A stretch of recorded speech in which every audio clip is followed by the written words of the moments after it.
Donald Trump di KTT Perdamaian Gaza di Mesir. Kita bahas bersama pengamat Timur Tengah Hasibullah Satrawi dan anggota Komisi 1 DPR fraksi PKB Oleh Soleh. Selamat petang semuanya. Selamat petang Mbak Cindy dan Pak Soleh. Kang Oleh. Selamat petang Indonesia, ya. Kang Oleh, tapi kalau dari Komisi 1 ini saya mau nanya dulu, udah menangkap belum sebenarnya konteks yang dibicarakan oleh Presiden dan Donald Trump saat itu ke arah mana sih sebenarnya ini? Kami tentu belum bisa menduga ataupun mengetahui tentang isi pembicaraan khusus ya di sela-sela KTT. Namun demikian kami menangkap bahwa pesan positif yang didapat baik Indonesia maupun dunia internasional, terutama figur Pak Presiden Prabowo, semakin menegaskan dan semakin menguatkan di mana Indonesia melalui kepemimpinan Pak Prabowo semakin diperhitungkan, dan ini akan memberikan sebuah efek bagaimana lebih cepatnya wujudnya daripada perdamaian di Palestina. Karena memang narasi yang disampaikan oleh Pak Prabowo, narasi yang sangat menggemparkan, kemudian narasinya juga sangat meyakinkan, lebih-lebih juga solutif bagi wujudnya perdamaian daripada Palestina. Tidak hanya sampai pada solutif, tetapi pada sebuah aksi konkret.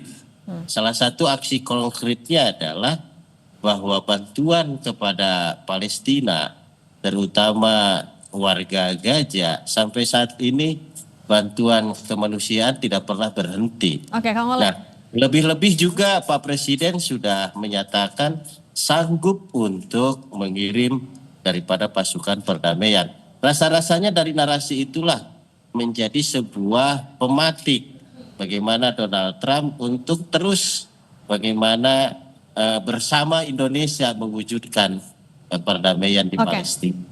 Oke, Kang Oleh, tapi itu adalah poin apa yang dihasilkan di KTT kemarin kan juga itu memang menjadi sesuatu yang diapresiasi. Tapi kalau Anda melihat kedekatan antara dua presiden ini, apakah itu adalah kedekatan dan sesuatu yang bisa dioptimalkan untuk kepentingan Indonesia juga ataupun juga kepentingan perdamaian di Timur Tengah?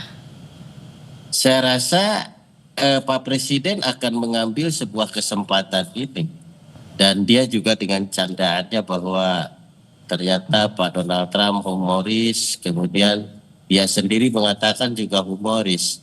Karakter yang sama kemudian biasanya akan memiliki sebuah effort yang sama.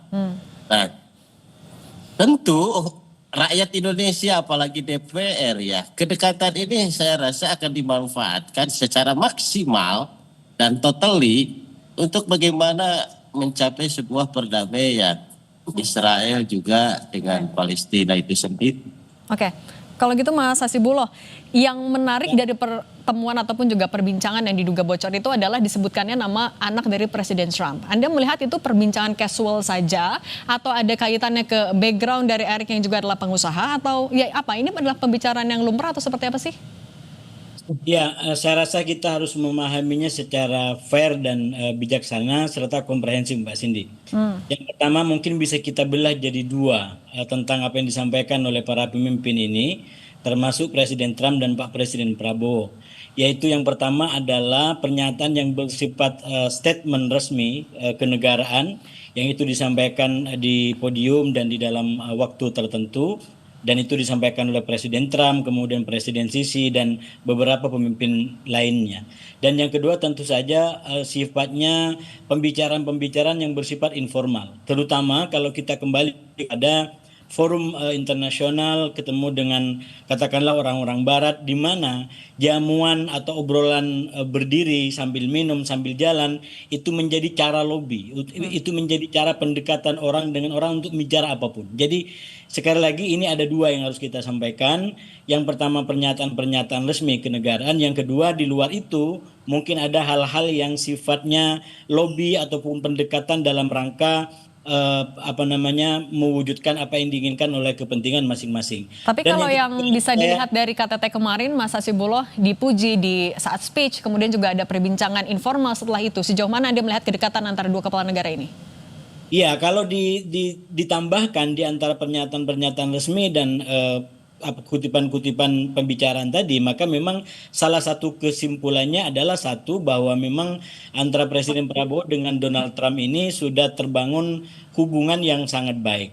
Dan itu sebenarnya bukan hanya dengan Trump. Pak Presiden ini punya kemampuan berhubungan dengan sangat baik dengan banyak pemimpin, termasuk di Kanada. Misalkan kita ikutin bagaimana beliau bisa membangun pernyataan yang memerhatikan aspek kebudayaan.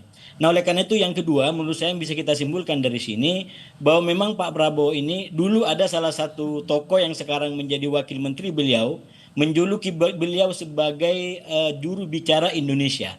Nah, menurut saya kapasitas beliau sekarang mengarah ke sana. Beliau menjadi juru bicara yang sangat baik tentang Indonesia. Nah, juru bicara yang baik itu minimal dua, Mbak Cindy. Yang pertama, dia punya kapasitas bahasa dan kebudayaan yang memadai untuk menyampaikan apa yang mau disampaikan. Dan yang kedua, selain dia menguasai bahasanya, dia juga punya materinya. Nah, Pak Prabowo ini dengan bahasa dan materinya itu sangat leluasa untuk berkontak, berhubungan dengan yang manapun. Oleh karena itu yang ketiga, menurut saya, ini catatan saya berharap, kita berharap semua yang dimiliki oleh Pak Prabowo berhubungan dengan tokoh manapun, dengan presiden manapun. Maka yang pertama itu harus dipastikan untuk sebanyak-banyaknya kepentingan bangsa.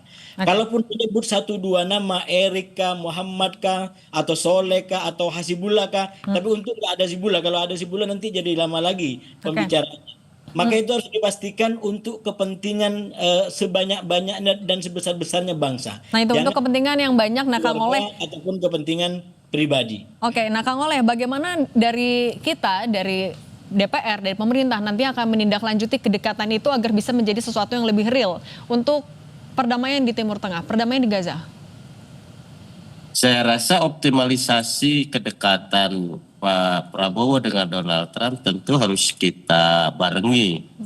Satu dari sisi dukungan politik, yang kedua dukungan anggaran untuk program-program perdamaian itu sendiri.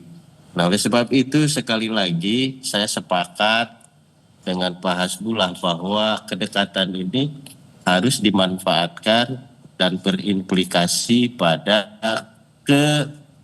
kepentingan secara umum, bukan hanya Indonesia tetapi dunia. Lebih-lebih kalau misalkan KTT ini lebih fokus kepada perdamaian Palestina, maka rasa-rasanya seluruh energi, seluruh pembicaraan terpusat bagaimana agar Palestina merdeka 100% ya. Merdeka 100%. Saya rasa itu DPR akan mendukung secara politik, DPR juga akan mendukung secara anggaran dalam rangka aksi nyata bila mana didapat sebuah kesepakatan antara para peserta KTT itu sendiri, terutama yaitu Israel dan Palestina itu sendiri. Tapi Kang Oleh, perlukah Presiden Prabowo Subianto melakukan pertemuan lanjutan dengan beberapa negara termasuk AS untuk semakin merealisasikan apa yang sudah ditandatangani kemarin? Kalau pertemuan lanjutan saya rasa sangat penting. Tidak hanya soal Palestina rasa-rasanya. Banyak hal, soal ekonomi lah, soal kerjasama militer dan yang lain-lain. Kalau misalkan fokus kepada Palestina, saya rasa di luar konteks itu rasa-rasanya kita harus mendukung Pak Prabowo, mengikut sertakan banyak pihak juga. Jangan sampai ada sebuah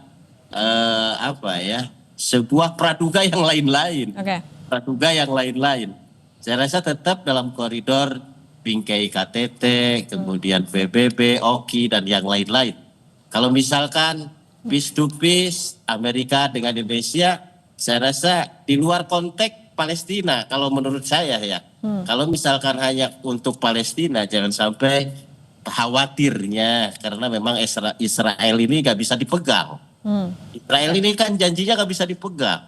Kalau misalkan hari ini aja sudah ada tuduhan, jangan-jangan Pak Prabowo akan berkongsi dengan Donald Trump. Nah ini jangan sampai ke sana. Maka oleh sebab itu harus ada pihak lain kalau bicara soal Palestina Israel. Tidak boleh hanya berdua kalau menurut saya ya. Kalau lanjutannya, karena memang ini sangat resistensi. Resistensinya apa? Israel tidak pernah komitmen atas janji-janji kesepahaman itu sendiri. Baik, nah Mas Hasibulo, kita juga mau bahas lagi soal tadi perbincangan antara Donald Trump dan Prabowo Subianto yang diduga bocor. Lagi-lagi nama anak dari Trump, Eric dan juga Don Junior itu disebutkan. Kalau Anda tapi menarik benang merah dari pertemuan di KTT, kemudian ada pertemuan informal di luarnya, tapi dengan menyebut seorang pengusaha anak dari presiden, inisiatif dari presiden ini bisa dilihat arahnya sebenarnya mau kemana? Ya, sebenarnya kalau kita menafsir arahnya bisa kemana-mana. Tapi kalau kita belajar dari polanya Trump ini, memang Trump ini bergerak di dua poros menurut saya, yaitu pertemanan dan kekeluargaannya. Mungkin kingship juga jalan, prinsip dan kingship juga jalan di situ. Misalkan sekarang yang digunakan untuk lobby-lobby di Timur Tengah, itu kan tidak lepas dari dua jalur itu, yaitu para pebisnis, katakanlah Witkoff yang sangat dipercaya, dan kemudian anaknya dan menantunya yang itu juga mendampingi Trump ke Timur Tengah sekarang, yang itu juga diperkenalkan kemana-mana gitu. Nah oleh karena itu tadi yang disampaikan menurut saya dekat dengan siapapun itu nggak masalah, yang penting harus betul-betul untuk kepentingan negara, untuk kepentingan Palestina, untuk kepentingan negara Indonesia. Saya berpandangan terlalu naif kalau kemudian kita nggak punya kepentingan dalam konteks nasional kita. Kita punya kepentingan dari negara manapun. Jadi kita harus kedepankan kepentingan kita untuk kita lebih baik, lebih sejahtera. Nah dalam konteks Palestina menurut saya yang tadi disampaikan juga menjadi penting Pak Prabowo itu menerjemahkan kepada Trump dalam bahasa-bahasa informal begitu tentang bahaya gaya Israel Netanyahu ini dari segi bisnis. Karena Trump ini kan seorang bisnismen, bahwa dengan perang begitu tidak akan menguntungkan bagi siapapun.